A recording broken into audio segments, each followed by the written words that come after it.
नमस्कार, आप देख रहे हैं लोकतंत्र और मैं हूं आपके साथ नेहा दुबे। दुनिया भर में अब कोरोना वायरस की वैक्सीन को लेकर अच्छी खबर आने लगी है। खबर है कि कोरोना वायरस वैक्सीन तैयार करने में ग्लोबल रेस बेहद अब अहम मोड़ पर आ पहुंची है। कंपनियों ने फाइनल ट्रायल का डेटा जारी करना शुरू कर दिया है। फाइजर और मॉडर्ना की वैक्सीन की शुरुआती नतीजों में वैक्सीन 94% से ज्यादा असरदार पाई गई है। फाइजर ने रेगुलेटरी अप्रूवल के लिए अप्लाई कर दिया है। सीरम इंस्टीट्यूट ऑफ इंडिया ने कहा है कि अगले 4 महीने में वैक्सीन देश के लोगों को मिलेगी। खबर अच्छी है, लेकिन देश में कोरोना वायरस का संक्रमण भी एक बार फिर से तेजी से फैलने शुरू हो गया है। आलम यह है कि संक्रमित मरीजों की संख्या अब 90 लाख के पार हो गई है। ऐसे में इस महामारी के खात्मे की सबसे बड़ी उम्मीद कोरोना वैक्सीन को लेकर राहत भरी खबर ही है।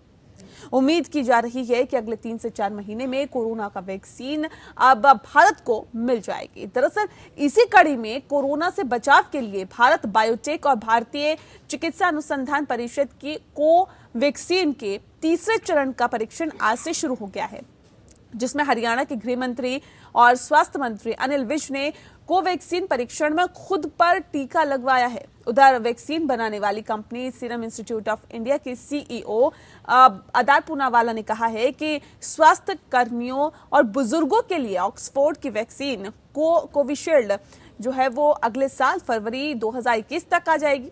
वहीं केंद्रीय स्वास्थ्य मंत्री डॉक्टर हर्षवर्धन ने भी भरोसा जताया है कि अगले 3 से 4 महीने में भारत की कोरोना वैक्सीन आ सकती है। भारत फाइजर समेत कम से कम आधा दर्जन वैक्सीन निर्माता कंपनियों से बात कर रहा है।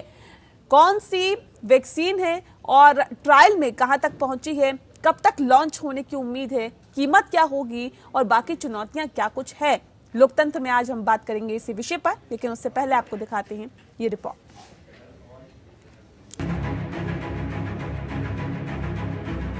कोरोना वायरस महामारी के बचाव के लिए भारत बायोटेक और भारतीय चिकित्सा अनुसंधान परिषद की कोवैक्सीन के तीसरे चरण का परीक्षण आज से शुरू हो गया, जिसमें हरियाणा के गृह मंत्री और स्वास्थ्य मंत्री अनिल विज ने कोवैक्सीन परीक्षण में खुद पर टीका लगवाया।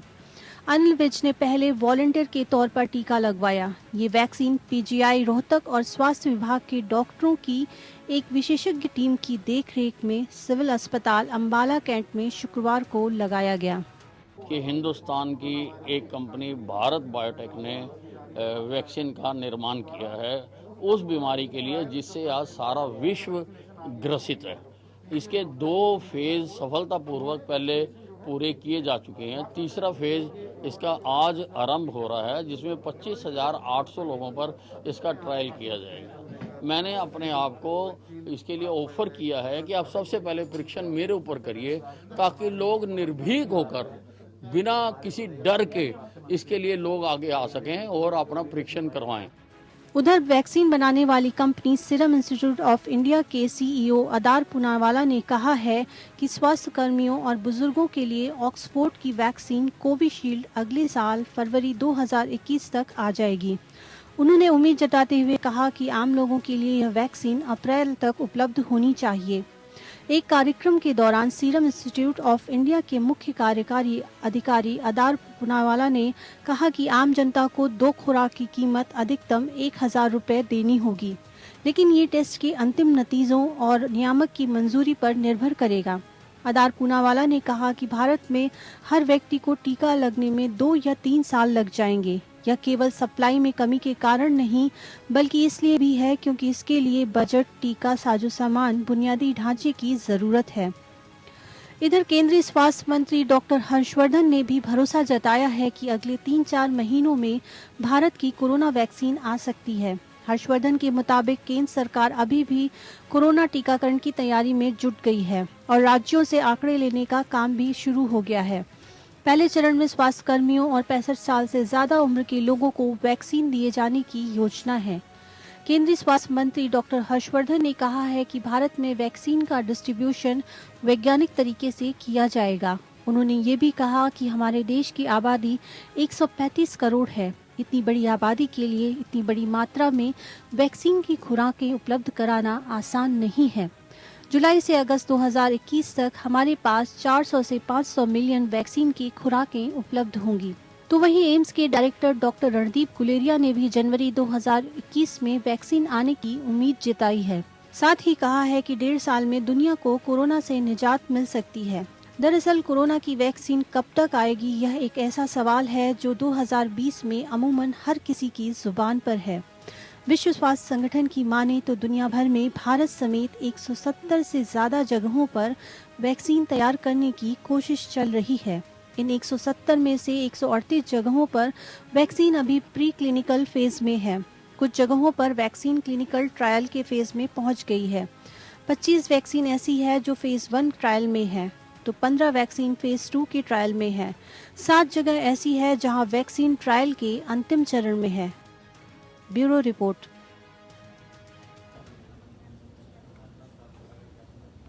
तो कोरोना वैक्सीन को लेकर अब एक उम्मीद जगी हुई है कि कोरोना वैक्सीन जल्द ही भारत में आएगी और भारत में अब कोरोना से लोगों को निजात मिलेगी, क्योंकि लगातार ये आंकड़ा बढ़ता जा रहा है और ये आंकड़ा जाहिर तौर पर डरा रहा है, लोगों को परेशान कर रहा है। आज इस पर विषय पर हम तफसील से चर्चा करेंगे कि आखिर कोरोना वैक्सीन कब तक आने की उम्मीद जताई जाए, अगर आएगी तो कैसे वो लोगों तक पहुंचेगी, आएगी तो क्या कुछ इसकी कीमत होगी और कब तक इसकी लॉन्चिंग हो सकती है। ऐसे बहुत सारे सवाल है जो इस वक्त लोगों के जहन में कहीं ना कहीं होंगे और वो चाहते होंगे इसका जवाब लेना। आज इस पर हम तफसील से डिबेट करेंगे। हमारे साथ खास मेहमान मौजूद है, उनसे आपका तारुफ करा देती हैं।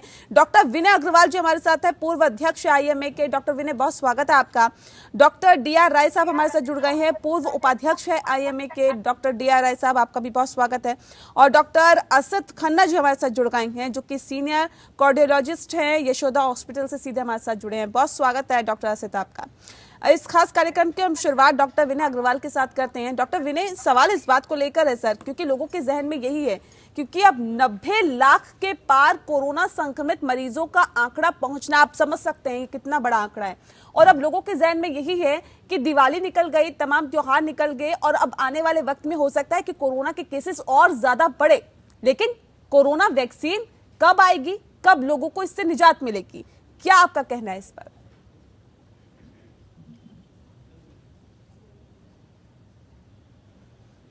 डॉक्टर विनय, आवाज सुन पा रही है आपको? लगता है आवाज उन तक नहीं पहुंच पा रही है। ठीक है, डॉक्टर विनय का हम रुख करेंगे, लेकिन उससे पहले अब रुख करते हैं डॉक्टर डीआर राय साहब का। डॉक्टर राय साहब, सवाल इस बात को लेकर है सर कि जिस बात का जिक्र अभी मैं डॉक्टर विनय से कर रही थी, क्या वाकई आपको लगता है कि अब 2, 3, 4 महीने, जिस बात का जिक्र बार बार किया जा रहा है, डॉक्टर हर्षवर्धन भी ये कहते हैं कि 3-4 महीने में या जल्द से जल्द अब मिल जाएगी।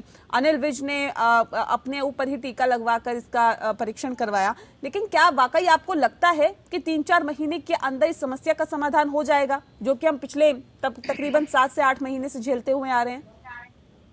नेहा जी, आपने बहुत $1 मिलियन का क्वेश्चन पूछा है, जो कि हर आदमी के दिमाग में है, जो इस वक्त कोरोना से पीड़ित है। ना कि हिंदुस्तान ही नहीं, पूरा विश्व पीड़ित है और हमको उसका कारगर अभी तक कोई इलाज भी नहीं मिला है। अगर कोई कारगर इलाज है तो वह है सिर्फ वैक्सीनेशन। सबकी उम्मीदें उस वैक्सीनेशन पर टिकी हुई है। एज ए डॉक्टर होने के नाते मैं कह सकता हूँ कि एक वैक्सीन को बनाने के लिए हमको बहुत टाइम लगता था। एक जमाने में 5 से 10 साल 15 साल लग जाते थे, लेकिन लेटेस्ट इतनी अच्छी इंडस्ट्री, इतनी अच्छी एडवांसमेंट हो गई है कि जो हम 1 साल के अंदर वैक्सीन प्रिपेयर करके उसकी ट्रायल चालू हो गई हैं।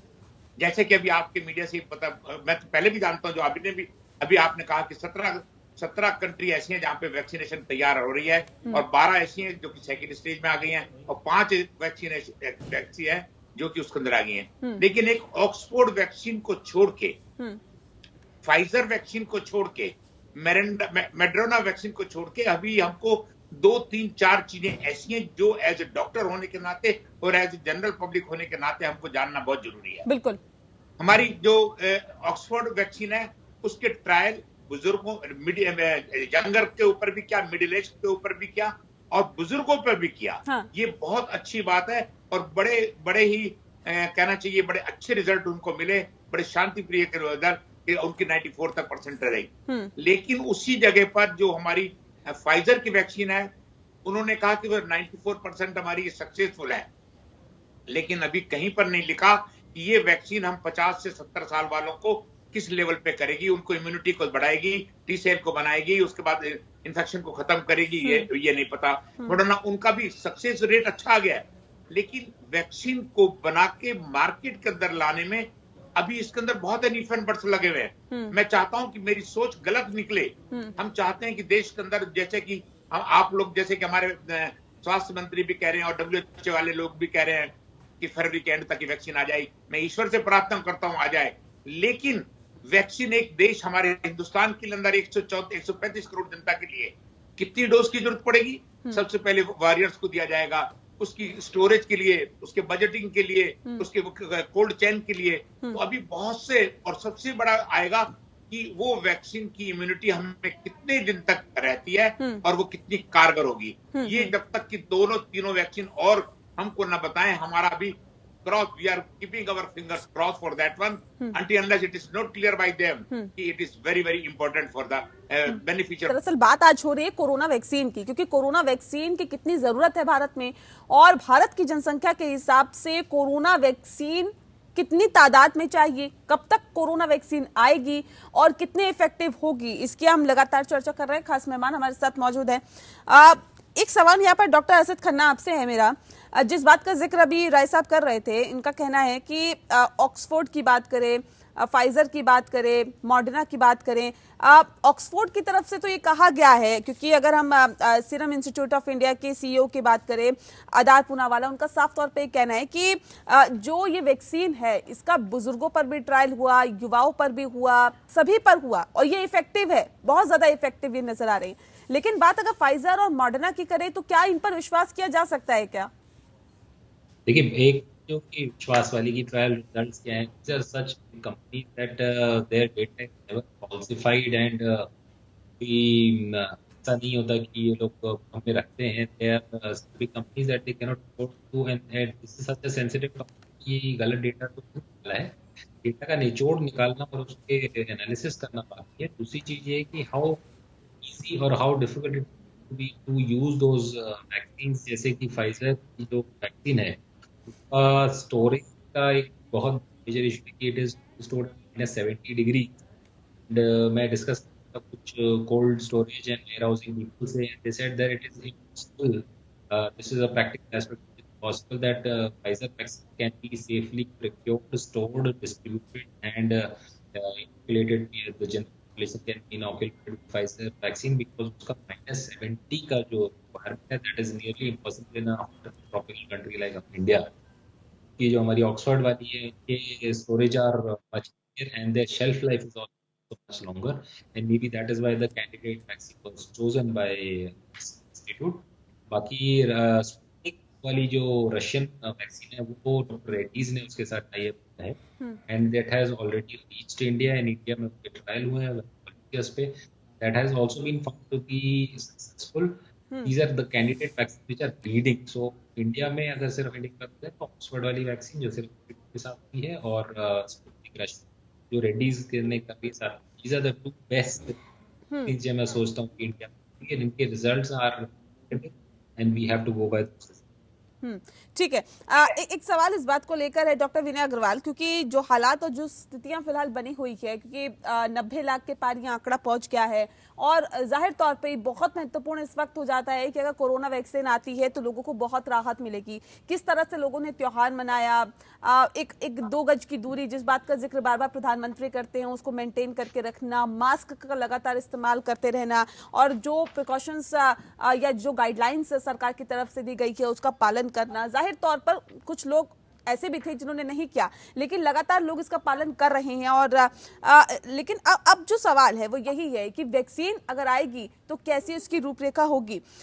ये भी एक सवाल लोगों के जहन में है कि अगर वैक्सीन आएगी सर, एक भारत, देखिए अगर हम बाकी देशों की तुलना करें तो भारत में जनसंख्या बहुत ज्यादा है, तो ऐसी जनसंख्या में, इतनी ज्यादा जनसंख्या में सर वैक्सीन लोगों तक पहुंचना, ये कितनी बड़ी चुनौती होगी फिलहाल सरकार के लिए? देखिए, 3 बड़ी इंपॉर्टेंट चीजें हैं इसमें। नंबर 1 कि वैक्सीन कब अवेलेबल होगी, किस क्वांटिटी में अवेलेबल होगी, और उसका डिस्ट्रीब्यूशन कैसे होगा, और उसके लिए हम कोल्ड चेन को कैसे मेंटेन करेंगे। ये बहुत बड़ी चैलेंजेस हैं हेल्थ मिनिस्ट्री के लिए। एक अच्छी बात क्या है कि हेल्थ मिनिस्ट्री ने कुछ गाइडलाइंस बनाई हैं। उस गाइडलाइंस में उन्होंने ये बनाया है कि पहले हेल्थ वर्कर्स जो हैं, कोरोना वॉरियर्स जो हैं, जो डिफरेंट फील्ड में काम कर रहे हैं, चाहे वो किसी तरीके से भी संबंधित हैं कोविड-19 के ट्रीटमेंट में, उन लोगों को पहले वैक्सीन उपलब्ध कराई जाए। दूसरी चीज उन्होंने लिस्ट तैयार की कि जो सीनियर सिटीजन हैं, जो ज्यादा रिस्क उस कैटेगरी में आते हैं, उन लोगों को प्रोवाइड की जाएगी और उसके बाद बाकी लोगों को प्रोवाइड की जाएगी। आशीष जी ने बड़ी अच्छी बात की कि इतनी डोजेज में हमारी वैक्सीन की अवेलेबिलिटी होना, और सबसे बड़ी बात है कि कोल्ड चेन का डेवलप होना, उसका डिस्ट्रीब्यूशन, उसका कैरियर, उसका ये सब सिस्टम जो है, ये अभी हमारे देश में पूरी तरह उपलब्ध नहीं है। उनको भी कराना एक बहुत बड़ी चैलेंज है। मैं साधुवाद दूंगा और मैं इसे इस तरीके से भी लेता हूं कि लोगों को एक आश्वस्त करने वाली डिक्लेरेशंस हैं कि फर्स्ट 3 महीने के अंदर, जनवरी, फरवरी, मार्च में वैक्सीन उपलब्ध होगी। कौन सी वैक्सीन उपलब्ध होगी? सारी वैक्सीन का लगभग तीसरी स्टेज का ट्रायल चल रहा है, 3rd स्टेज में ट्रायल है, और उस 3rd स्टेज के ट्रायल में डिफरेंट कंपनीज ने अपने अपने दावे किए। किसी ने कहा है कि 94% इसकी वो है, किसी ने कहा 96% तक है, इस तरह, और किसी ने कहा कि हमारी कोल्ड चेन के लिए -70 डिग्री तक का टेम्परेचर मेंटेन करना पड़ेगा। इस तरीके की चीजें हैं, अभी तक क्लैरिटी नहीं है। मैं तो ये साफ बात यही है, जब तक वैक्सीन नहीं आती और जब तक वैक्सीन हर नागरिक को उपलब्ध नहीं होती, तब तक वैक्सीन हमारे पास एक ही है, और वो प्रिवेंशन है, वो है प्रॉपर मास्किंग, सोशल डिस्टेंसिंग और प्रॉपर सैनिटाइजेशन। बिल्कुल, जब तक वैक्सीन नहीं आती तब तक तो एहतियात ही एकमात्र इसका उपाय है। लेकिन सवाल इस बात को लेकर है, जिस 3 बातों का जिक्र आपने किया है कि वैक्सीन कब आएगी, क्वांटिटी उसकी क्या होगी, और सबसे बड़ी बात है कि डिस्ट्रीब्यूशन कैसे होगा, ये 3 बहुत महत्वपूर्ण बातों का जिक्र डॉक्टर विनय आपने किया है। लेकिन आगे इसी बातों को बढ़ाते हुए मैं राय साहब का के पास जाऊंगी। डॉक्टर राय, सवाल इस बात को लेकर भी है कि अगर वैक्सीन आ भी जाती है सर भारत में, क्योंकि डॉक्टर हर्षवर्धन ये कह रहे हैं कि आ जाएगी vaccine, serum institute of India के सीईओ भी इस बात को कह रहे हैं कि जल्द ही वैक्सीन भारत में होगी, फरवरी तक हेल्थ वर्कर्स जो हैं उनके पास पहुंचेगी, बुजुर्गों के पास सबसे पहले पहुंचेगी। लेकिन अगर आ भी जाती है, क्वांटिटी में भी आती है, ज्यादा क्वांटिटी में, तो रखने का इंतजाम, जिस बात का जिक्र अभी डॉक्टर असित भी कर रहे थे, जिस बात का जिक्र अभी डॉक्टर विनय भी कर रहे थे, ये कितनी बड़ी चुनौती होगी सर? नेहा जी, ये बहुत ही बड़ी चुनौती है हमारे देश के लिए। इसकी तरफ अभी किसी का ध्यान नहीं जा रहा है, लेकिन ये प्लानिंग और उसकी जो उसका खाका खींचा गया है, वो बहुत ही कारगर है, अच्छा है। लेकिन जिस ढंग से अभी आप लोगों को पता लगा कि -70 डिग्री फाइजर वाला कहता है, और फाइजर का सीईओ ने भी ये कहा है कि ये वाली वैक्सीन हिंदुस्तान के लिए माफिक नहीं आएगी, क्योंकि हमारी -70 डिग्री टेम्परेचर पे आप कहीं से ट्रांसपोर्ट करके ले आओगे, लेकिन जब आप डिस्ट्रिक्ट्स में, जब आप स्टेट्स में उसको ट्रांसपोर्ट करोगे, बिल्कुल। आप -70 डिग्री कहां से मेंटेन करोगे? दूसरी बात आ जाती है इसके ऊपर, इसका proper distribution with cold chain करना बहुत ही मुश्किल है। अभी जैसे ऑक्सफोर्ड वैक्सीन के बारे में 2 डोज के बारे में लिखा गया है, और उसकी कॉस्टिंग भी बता रहे हैं कि करीब 1000 रुपया रहेगी, 600-700 रुपए तक से लेकर 1000 तक का उसका रेट है। लेकिन मेड्रोना के बारे में अभी नहीं पता। फाइजर की जो वैक्सीन है, उसकी कॉस्ट जो मैं डॉलर पढ़ रहा था वेबसाइट के ऊपर, तो उसकी $300-400 पे जा रही है। क्या हमारी जनता उसको अफोर्ड कर पाएगी? उसके बाद उसके कई चीजें हैं, सारी चीजें देखने वाली बात है। और हमको वाकई में, मैं फिर कहता हूं कि ये वैक्सीन हमारी अगर मार्च में या फरवरी में आ जाए, ये बहुत ही होगी। लेकिन अभी इसके अंदर बहुत इफ एंड बट्स है।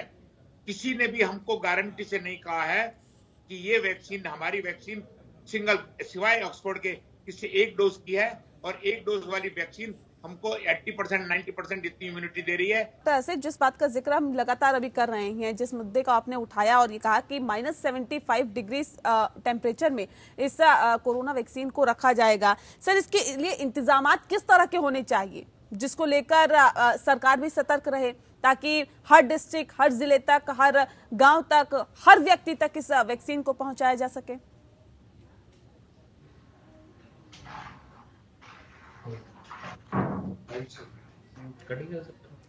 डॉक्टर असित, आवाज मिल पा रही है आपको?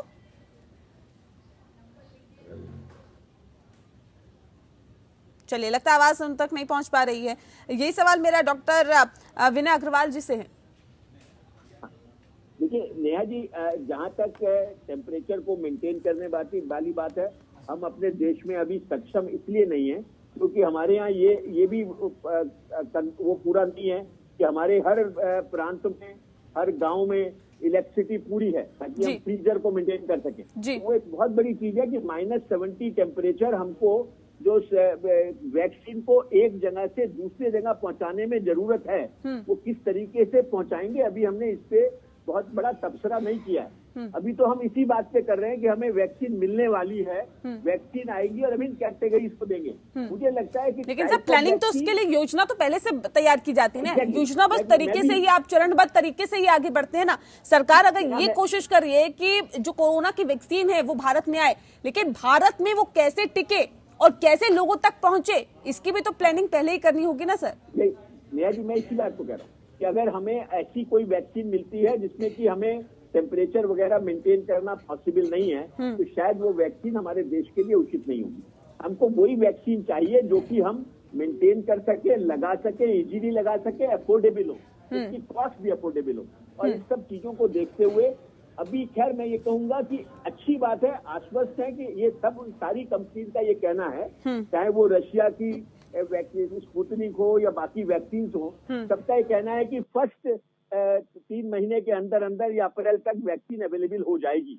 एंड आई एम श्योर हमारी मिनिस्ट्री भी इसमें काफी तेजी से काम कर रही है। हम लोगों से जैसे हेल्थ केयर वर्कर्स की लिस्टें तैयार कर रहे हैं, सीनियर सिटीजन की लिस्टें तैयार कर रहे हैं, और आई एम श्योर काफी सारा ध्यान मिनिस्ट्री का एक सेक्शन इसमें लगा हुआ है कि जब वैक्सीन अवेलेबल हो उसको इफेक्टिवली हम जगह जगह पहुंचा सके और लोगों को लगा सके। लेकिन अगर हमको हर नागरिक तक पहुंचाना है, उसको पहुंचाने में भी हमें 1.5-2 साल लग जाएंगे हर एक को वैक्सीनेट करने में। तो इसलिए खाली वैक्सीन ही हमारा इलाज नहीं है कोरोना का। कोरोना के लिए फिर मैं कहता हूँ कि ये एक पब्लिक के पॉइंट ऑफ व्यू से वैक्सीन एक अच्छी चीज है, हमें इंतजार भी करना चाहिए, वो भी एक अच्छी चीज है।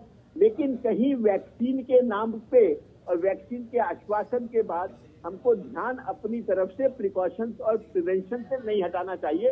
ये आज के दिन बहुत जरूरी है। बिल्कुल, तो सावधानी बरतना ही और एहतियात बरतना ही बहुत यहाँ पर जरूरी है। लेकिन यहाँ पर अब ये भी देखने वाली बात होगी, क्योंकि कोरोना वैक्सीन अगर आ भी जाती है, जिस बात का जिक्र हम लगातार कर रहे हैं कि कोरोना वैक्सीन आएगी, तो वो कौन सी वैक्सीन हो सकती है, वो देसी होगी या फिर विदेशी होगी। सवाल इस बात को लेकर भी है कि उसकी कीमत कैसी होगी, कितनी कीमत की होगी। अभी डॉक्टर राय इस बात का जिक्र कर रहे थे कि अगर 1000 रुपए कीमत की, क्योंकि इस बात का भी जिक्र किया गया है कि इसकी 1000 रुपए कीमत हो सकती है। लेकिन वहीं अगर बाहर की वैक्सीन की बात करें, मॉडर्ना की या फिर बात करें फाइजर की, तो उनकी कीमत ज्यादा होगी, डॉलर्स में हो सकती है उनकी कीमत, और शायद इतनी हो सकती है कि जो लोगों की पहुंच से बेहद दूर हो। लेकिन ऐसे में कोरोना वैक्सीन आए, लोगों की पहुंच में रहे, उसकी कीमत भी उतनी ही हो जितनी लोग अफोर्ड कर पाए, क्या ये जरूरी है? और अगर 1000 रुपए भी कीमत होती है डॉक्टर असित, तो क्या ये अफोर्डेबल है? क्या हर व्यक्ति इसको अफोर्ड कर सकता है क्या? देखिए, इसमें फर्स्ट एंड फॉरमोस्ट जो मेरे क्वेश्चन है कि एस्ट्राजेनेका कोविड जो इंडिया की वो है, वो 500 से 600 रुपए में आने वाली है फर्स्ट थिंग। जो दूसरी वैक्सीन है दे आर डेफिनेटली कॉस्टली। जैसे आपने कहा, फाइजर की वैक्सीन जो है वो प्रोबेबली $20 के आसपास होगी एक डोज, एंड मॉडर्ना वाली के प्राइस अप्रोक्सीमेटली $37 का पड़ रहा है, so which is obviously very very costly for India. अगर 500-600 की भी इंडिया में आई तो कॉस्टली है। दूसरी चीज है कि नंबर ऑफ डोजेस कितनी लगनी है। इंडिया इज रिजर्विंग 1 डोज पर पर्सन एज ऑफ नाउ, जबकि जो हाईएस्ट डोजेज है कैनेडा ने 9 डोजेज पर पर्सन ब्लॉक कर रखी है अपने एक इंडिविजुअल, अपने एक सिटीजन के लिए। तो एक डोज की बात करें तो 500-600, हम हो सकता है 3 से 6 से 9 डोजेज तक लगानी पड़े, तो कॉस्ट उतनी ज्यादा और बढ़ जाती है। पॉइंट इज कि इसमें we have to work out की below poverty line, above poverty line, CGHS, army जो पैनल्स हैं हमारे, उसमें क्या ये फ्री ऑफ कॉस्ट दी जाएगी, किस कंपनियों से दी जाएगी, क्रेडिट से दी जाएगी। जो हमारे मल्टीनेशनल कंपनीज हैं लाइक नवरत्ना कंपनीज हैं, वो अपने एम्प्लॉइज को फ्री डिस्ट्रीब्यूट करेंगे टू द डिस्ट्रीब्यूटर्स और टू देयर हॉस्पिटल डिस्पेंसरी। तो जस्ट लाइक हमारे जो हेल्थ बेनिफिशरीज हैं, रिटायरीज हैं, उनको जैसे क्रेडिट पे या फ्री मेडिसिन मिलती है, वैसे फ्री मेडिसिन मिलनी चाहिए। But the point is that presently the cheapest is हमारी इंडिया वाली सीरम इंस्टीट्यूट वाली कोविशील्ड, जो कि 500 से 600 रुपए बनने वाली है। तीसरी चीज जो अभी तक कोई फोर्स ही नहीं कर पाया कि कितनी डोजेस लगेगी, कितना ड्यूरेशन के बाद लगेगी, 1 महीने या 2 महीने पे। और ऐसा भी हो सकता है कि 2-3 डोजेस इतना कम हो जाए कि बाकी आगे की डोजेस लगाने की जरूरत ना पड़े। तो टोटल कॉस्ट अभी इसका जो एस्टिमेशन है वो बहुत डिफिकल्ट है। ठीक है। एक ये भी सवाल है कि भारत में अगर कोरोना वैक्सीन आती भी है तो हर व्यक्ति तक पहुंचने में उसे कितना वक्त लगेगा? अभी डॉक्टर विनय ने कहा कि सालों लगेंगे, यानी कि 2 साल, 3 साल, 4 साल का वक्त भी लग सकता है। भारत की जो जनसंख्या है वो कम नहीं है। भारत की जनसंख्या 130 करोड़ जनसंख्या में अगर कोरोना वैक्सीन आती है तो उसे पहुंचने में कितना वक्त लगेगा? डॉक्टर विनय अग्रवाल, क्या उम्मीद जता सकते हैं? एग्जैक्ट तो सर देखिए कोई बता नहीं सकता कि कितना वक्त लगेगा, उसकी क्वांटिटी कितनी आएगी और किस स्तर पर आएगी, कितने टेम्परेचर में उसे रखना पड़ेगा। अभी तो सिर्फ ये अटकलों की ही हम बात कर रहे हैं, कयासों की ही हम बात कर रहे हैं, लेकिन जब कोरोना वैक्सीन आएगी उसके बाद ही कुछ कहा जा सकता है। लेकिन अगर हम अभी के हालात पर देखें तो जनसंख्या के हिसाब से हर व्यक्ति तक कोरोना वैक्सीन पहुंचने में सर कितना वक्त लग सकता है? डॉक्टर विनय, देखो मैंने पहले भी कहा इसके 3 पहलू हैं। एक तो कॉस्ट है, कॉस्ट सरकार सब्सिडाइज कर सकती है। एमएनसी जो है वो अपनी कॉर्पोरेट सोशल रेस्पॉन्सिबिलिटीज में भी कर सकते हैं। स्टेट गवर्नमेंट भी इसको सब्सिडाइज कर सकती है। लेकिन मैं ये दोबारा से कहना चाहूंगा कि जो स्टेट हेल्थ केयर इंफ्रास्ट्रक्चर में सक्षम है या जो सक्षम नहीं है उन पे डिपेंड करेगा। जैसे सक्षम की बात करता हूं तो गुजरात है, केरला है, महाराष्ट्र है, तमिलनाडु है, ये ऐसी स्टेट्स हैं, या दिल्ली है, ये ऐसी स्टेट्स हैं जहां पे जल्दी से वैक्सीनेशन हो सकता है, पहुंच सकता है, क्योंकि उसका इंफ्रास्ट्रक्चर अच्छा है, प्राइमरी इंफ्रास्ट्रक्चर अच्छा है। लेकिन अगर हम इन स्टेट में बिहार में जाएं, उत्तर प्रदेश में जाएं, उड़ीसा में जाएं, या इन स्टेट में हम जाते हैं, बंगाल में जाएं, वहां का इंफ्रास्ट्रक्चर अच्छा नहीं है, वहां हर आदमी तक पहुंचने में दिक्कत होगी। तो इसलिए मेरा ये कहना है कि 1.5 से 2 साल भी लग सकते हैं हमको हर नागरिक तक वैक्सीन को पहुंचाने में और हर आदमी वैक्सीनेट हो सके। और अभी ये भी नहीं पता कि ये जो वैक्सीनेशन हम लगा रहे हैं क्या ये लाइफ टाइम वैक्सीनेशन है, क्या इसका असर 1 साल तक है, क्या इसकी आपको रीडोज दोबारा 1 साल या 2 साल बाद लगानी पड़ेगी, वो एक दूसरा पहलू आएगा कि ये क्या वन टाइम वैक्सीनेशन है। बहुत गंभीर आपने सवाल यहाँ पर उठाया डॉक्टर विनय कि इस बात को भी यहाँ पर देखना होगा कि क्या ये कोरोना वैक्सीन जो लगाई जा रही है ये लाइफ टाइम वैक्सीन है या फिर एक बार फिर से 1 या 2 साल तक इसका असर रहेगा, उसके बाद फिर से इसका वैक्सीनेशन शुरू करना होगा। डॉक्टर राय साहब, ये कैसे क्लियर हो सर कि इसका असर लाइफ टाइम रहेगा या फिर नहीं, और क्या ये एक बहुत बड़ी चिंता का विषय नहीं है? नेहा जी, आपने बिल्कुल ठीक कहा, और ये थोड़ी देर पहले मैंने यही बात कही थी कि अभी तक हमको क्लियरिटी किसी भी कंपनी से नहीं मिल रही है। एक वैक्सीन के बारे में जो लिखा गया है कि वो लिखता है 1 साल तक की उसकी इम्यूनिटी रहेगी, लेकिन अभी दूसरी वैक्सीन के बारे में ये नहीं लिखा कि 1 साल के बाद आपको वैक्सीन दोबारा लेना पड़ेगा। हाँ। हम कई बार अपने आपके मीडिया के माध्यम से और अपने डॉक्टरों के सर्कल में हम कह चुके हैं, अब हमको कोरोना के साथ रहना सीखना पड़ेगा, हमको इसके साथ जीना पड़ेगा। जिस प्रकार से स्वाइन फ्लू आया, बर्ड फ्लू आया, H1N1 आया, वो अभी तक हिंदुस्तान से खत्म नहीं हुए हैं। आज अगर आप ये मान के चल रहे हैं कि कोरोना 1 साल के अंदर, 2 साल के अंदर खत्म हो जाएगा, बहुत मुश्किल है। बिल्कुल डॉक्टर विनय बिल्कुल ठीक कह रहे हैं कि आज 1 साल, 1.5 साल, 2 साल, मैं जहां तक सोचता हूँ 3-4 साल तक भी हम अपनी पूरी पॉपुलेशन को वैक्सीनेट नहीं कर पाएंगे, क्योंकि उसके अंदर बहुत ही इफ एंड बट्स लगी हैं। हर स्टेट की अपनी डिस्ट्रीब्यूशन का फर्क है। मैं बार बार एक चीज कहता हूं, हम इसके बारे में डिस्कस कर रहे हैं जो कि इस वक्त हमारी ज्यादा अटेंशन दोबारा इसके ऊपर होनी चाहिए। जो मैंने थोड़ी देर पहले कहा आपको कि आज दिल्ली के अंदर मेडिकल इमरजेंसी आ गई है। आप जाके देखिए दिल्ली की सड़कों की हालत क्या है, अस्पतालों की हालत क्या है। बार बार हम कहते रहे पब्लिक को कि भाई मास्क मास्क मास्क, डिस्टेंस करो, डिस्टेंसिंग करो, सोशल डिस्टेंसिंग करो, लेकिन कौन फॉलो कर रहा है? छठ के लिए सरकार ने इतने, हाई कोर्ट ने फटकार लगाई, सुप्रीम कोर्ट ने फटकार लगाई, हम लोग समझते ही नहीं है। हम लोग अपने आप को कह रहे हैं आप बैल मुझे मार।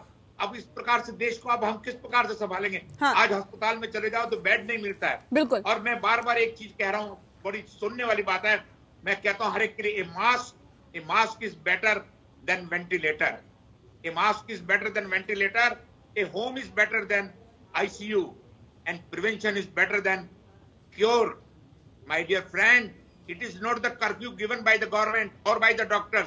It is only for care for you. So stick to that one. Mask आज की तारीख में, सोशल डिस्टेंसिंग, बिल्कुल एहतियात बरतना ही अभी तक तो एकमात्र उपाय है। बहुत अच्छी बात आपने डॉक्टर राय आप कही है। सीधा रुख करते हैं डॉक्टर असद खन्ना की तरफ। डॉक्टर असद, सवाल इस बात को लेकर है क्योंकि एहतियात बरतना, प्रिकॉशंस लेना, लगातार हम इस बात का जिक्र करते आ रहे हैं और पिछले तकरीबन 7 से 8 महीने से लगातार दर्शकों को ये समझाते आ रहे हैं कि आप प्रिकॉशंस के साथ ही आगे बढ़े, अपने कामकाज पे भी जा रहे हैं तो प्रिकॉशंस के साथ ही जाएं। लेकिन सर अब वैक्सीन की बात आ रही है, लगातार जिक्र वैक्सीन का हो रहा है। अब जिस बात का जिक्र डॉक्टर विनय और डॉक्टर राय साहब कर रहे थे, उसी बात को मैं आगे बढ़ाती हूँ कि अगर वैक्सीन आ जाती है, सर ये कैसे सुनिश्चित हो कि इम्यूनिटी जो वो डेवलप करेगी वो 1 साल के लिए होगी, 2 साल के लिए होगी, लाइफ टाइम के लिए होगी? क्योंकि अगर वो 1 या 2 साल तक उसका असर रहेगा तो ये सरकार, ना सिर्फ सरकार के लिए बल्कि लोगों के लिए भी एक बड़ी चुनौती बनकर उभरेगी। सर ये तो 2 एस्पेक्ट हो गए। एक तो फर्स्ट है कि वायरस एंड वायरसेस की आज तक कोई परमानेंट ऐसी वैक्सीन, अगर हम पिछला वो इन्फ्लुएंजा वैक्सीन लें जो हम लोग लगवाते हैं अपने बुजुर्गों को, डायबिटिक्स को, तो वो परमानेंट प्रोटेक्शन नहीं देती and we have to regularly give them booster doses, जो कहते हैं बूस्टर लगवाना पड़ता है बिकॉज इनकी बार डाउन हो जाती है। वायरसेस दूसरा म्यूटेट करते हैं, these viruses are mutating, this virus corona is more to mutate, so I am pretty sure that there cannot be any permanent vaccine for corona। ये ऑलमोस्ट लगभग निश्चित है कि परमानेंट वैक्सीन नहीं बनेगी। दूसरा पॉइंट ये है कि जो वैक्सीन मिलेगी लगेगी वो कितनी देर तक आपको वैक्सीनेट करके और प्रोटेक्ट करके रखेगी, इसका आंसर मेडिकल साइंस अभी आप लोगों को नहीं देती। ये लगने के बाद ही पता चलेगा, जब enough number of people have this vaccine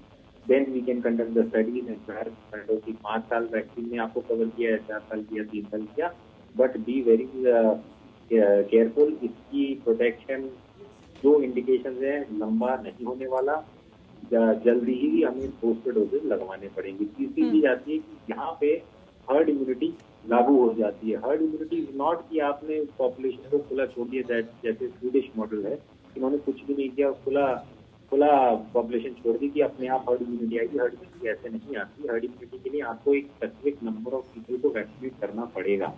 जब आपने क्रिटिकल मास ऑफ पॉपुलेशन को वैक्सीनेट करके प्रोटेक्ट कर दिया तो बाकी जो बचे अनवैक्सीनेटेड पॉपुलेशन है वो एक बिलो क्रिटिकल मास चला जाएगा। जब वो आर वैल्यू, वायरस की स्प्रेड होने की आर वैल्यू होती है, जब वो लेस देन 1 हो जाएगी तो अपने आप वायरस का स्प्रेड होना बंद हो जाएगा। You don't need to vaccinate the entire population. आपने क्रिटिकल मास ऑफ पॉपुलेशन जो कि फ्रॉम टॉप टू बॉटम अगर हम लिस्ट में देखें तो सबसे पहले डॉक्टर्स आते हैं, मेडिकल स्टाफ आता है, पुलिस आती है, पैरामिलिट्री फोर्सेज आते हैं, हेल्थ केयर वर्कर्स आते हैं। आपने इनको वैक्सीनेट करना शुरू किया और जब तक इतने सारों को आपने वैक्सीनेट कर दिया, एक बल्क ऑफ पॉपुलेशन आपकी, whether it is 60% of the population और 60%, तो rest of the unvaccinated population जो अनप्रोटेक्टेड है उसका जो वायरस का ट्रांसमिशन रेट R1 से नीचे हो जाता है तो ऑटोमेटिकली वायरस का ट्रांसमिशन इतना कम हो जाता है कि वो वायरस डाई आउट हो जाता है। तो we don't need to vaccinate the entire population, ये क्लियर रखिए। Neither is the entire population at risk of developing coronavirus because there are lots of areas like Lakshadweep and ये यहाँ पे इसका एज इट इज बहुत ही कम chances spread होने का। दूसरी चीज, जब एक क्रिटिकल मास आ जाएगा तो जो वैक्सीनेटेड है और जो lower subset of unvaccinated people है तो वायरस अपने आप ही पीटर ऑफ होकर डाई आउट। यानी कि कुल मिला के ये कहा जा सकता है कि जब दवाई आएगी, जब वैक्सीन आएगी, उसके बाद ही पता चलेगा कि क्या कुछ तस्वीर इसकी निकल के सामने आती है। जाहिर तौर पे ये एक बड़ा सवाल यहाँ पर बना हुआ है कि ये जो इम्यूनिटी डेवलप करेगी वैक्सीन, ये कब तक के लिए होगी? क्योंकि अभी ये सवाल इसलिए भी जाहिर तौर पर खड़ा हो गया है क्योंकि जो कोरोना पेशेंट ठीक हुए थे, कुछ ऐसे भी पेशेंट दोबारा सामने आए हैं जो दोबारा से कोरोना संक्रमित हुए हैं, इसलिए ये सवाल यहाँ पर खड़ा हो जाता है। वैक्सीन का इंतजार क्योंकि अब लगातार किया जा रहा है, अब ऐसे में जाहिर तौर पर सभी की निगाहें इस बात पर टिकी हुई है कि कब तक कोरोना वैक्सीन लॉन्च होगी और इसकी क्या कुछ कीमत होगी, क्या कुछ चुनौतियां होगी। ये टेंशन बढ़ती जा रही है कि आने वाले वक्त में, क्योंकि त्योहारों का सीजन है और आने वाले वक्त में हो सकता है कि ये आंकड़ा और ज्यादा बढ़ जाए। लिहाजा इसी के मद्देनजर जहां दिल्ली सरकार ने मास्क ना पहनने पर 500 रुपए से 2000 रुपए तक का जुर्माना अब लगा दिया है, 500 रुपए से बढ़ाकर अब 2000 रुपए जुर्माना आपको देना होगा अगर आप मास्क नहीं पहनते। तो इसी के मद्देनजर अब सभी इंतजार कोरोना वैक्सीन का कर रहे हैं कि कब कोरोना वैक्सीन आएगी। खास मेहमान लगातार हमारे साथ मौजूद हैं। कितनी प्रभावशाली होगी, कितनी प्रभावकारी होगी वो वैक्सीन जो भारत में आएगी और भारत में जिसका इस्तेमाल किया जाएगा, क्योंकि डॉक्टर हर्षवर्धन ये कहते हैं कि जल्द ही लोगों को मिलेगी, फरवरी तक ये कहीं ना कहीं जो डॉक्टर्स हैं वहां तक पहुंच जाएगी, हेल्थ केयर तक, हेल्थ वर्कर्स तक पहुंचेगी, उसके बाद ये आगे लोगों तक भी पहुंच जाएगी, अप्रैल तक ये लोगों तक पहुंचेगी। लेकिन क्योंकि ये भी डॉक्टर हर्षवर्धन की तरफ से ही कहा गया था कि दिवाली तक भी ये जो वैक्सीन है वो आ सकती है, तो कितना विश्वास किया जाए इस बात पर, इस बयान पर कि अब बहुत जल्द कोरोना वैक्सीन आ सकती है लोगों के पास? क्योंकि इससे पहले अगर हम बयान पर गौर करें, डॉक्टर हर्षवर्धन के ही स्वास्थ्य मंत्री ने ये कहा था कि दिवाली के आसपास आपको खुशखबरी मिल सकती है, कोरोना वैक्सीन भारत में आ जाएगी। लेकिन अब क्योंकि भारत में भी कई जो वैक्सीन है उनका ट्रायल हो रहा है, डॉक्टर विनय, सबसे बड़ा और महत्वपूर्ण सवाल यही है कि भारत में क्या वाकई आपको लगता है कि जो वैक्सीन का ट्रायल हो रहा है, क्योंकि अंतिम ट्रायल पे भी कई वैक्सीन है, कितनी उम्मीद की जाए कि भारत से ही एक बड़ी और अच्छी खबर निकल के सामने आएगी?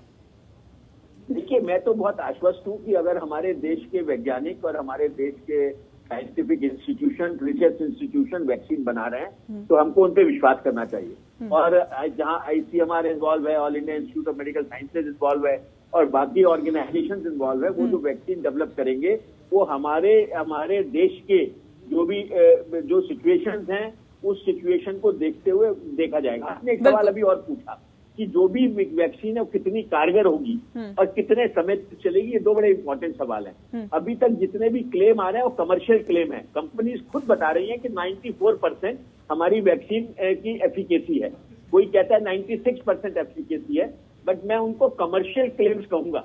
लेकिन जेन्युइनिटी में और व्यवहारिक रूप से वो वैक्सीन कितनी इफेक्टिव है वो जानना पड़ेगा। दूसरी बात, क्योंकि इन वैक्सीन का ट्रायल और इसका डेवलप होने में अभी मुश्किल से 6-7 महीने ही लगे हैं, तो ये कहना कि इनके द्वारा डेवलप एंटीबॉडीज कितने समय तक चलेंगी और ये वैक्सीन कितने महीने तक या साल तक इसका असर रहेगा, ये कहना तो अभी ट्रायल ही नहीं हुआ, तो इस बारे में जानना भी बड़ा मुश्किल है। तो मुझे लगता है कि जितनी भी फ्लू से रिलेटेड वैक्सीन है या वायरल फीवर से रिलेटेड वैक्सीन है वो नॉर्मली रिपीटेड डोजेज में दी जाती हैं। तो अभी इस बारे में भी क्लैरिटी नहीं है कि अगर जो वैक्सीन बनेगी कोरोना से संबंधित वो वैक्सीन क्या 1 साल तक के लिए इफेक्टिव रहेगी या उसकी हमें बूस्टर डोज बाद में लगानी पड़ेगी। बिल्कुल, ये बहुत महत्वपूर्ण सवाल है। लेकिन इसके साथ ही एक महत्वपूर्ण सवाल ये भी है, क्योंकि अगर भारत में कोरोना वैक्सीन नहीं बनती है या फिर नहीं बन पाती है, नहीं इफेक्टिव हो पाती है, तो इसके लिए क्या ऑप्शन रहेगा? फाइजर पर भरोसा किया जाए या फिर मॉडर्ना पर भरोसा किया जाए या फिर किसी और वैक्सीन पर भरोसा किया जाए? ऐसे में एक सवाल यहाँ पर डॉक्टर राय आपसे है मेरा कि फाइजर और मॉडर्ना में से भारत के लिए आपको क्या लगता है, अभी तक जो रिसर्च निकल के सामने आया, कौन सी बेहतर रहेगी? देखिए, जहां तक पहले भी हमने डिस्कस किया, ऑक्सफोर्ड की वैक्सीन जो हिंदुस्तान के साथ बनाई जा रही सीरम इंस्टीट्यूट के साथ बड़ी कारगर है और वो हमारे साइंटिस्ट इसके अंदर लगे हुए हैं और वो बड़ी कारगर रहेगी। दूसरा, मॉडर्ना के बारे में भी जो कहा गया है कि उसकी भी हमारे साथ अटैचमेंट, उसके साथ जॉइंट काम चल रहा है और स्पुतनिक का रशिया वाले का भी चल रहा है, क्योंकि हमें अपने देश के ऊपर, क्योंकि Hindustan serum institute of India is the largest manufacturer of vaccine in the world, तो हमें अपने साइंटिस्टों पर रियली बहुत ही विश्वास है, भरोसा भी है कि जब एक बार कोई चीज हमारे हाथ में आ जाएगी, ये वैक्सीन है, इसकी एफिकेसी 94% है और ये 1 साल 2 साल की इम्यूनिटी देगी।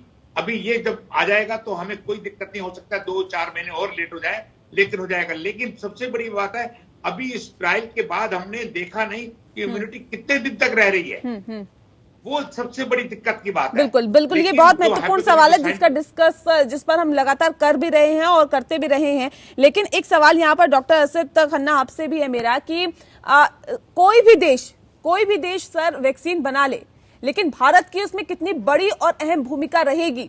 क्या बिना भारत की भूमिका से उसकी जो क्वांटिटी है वो बढ़ाई जा सकती है क्या?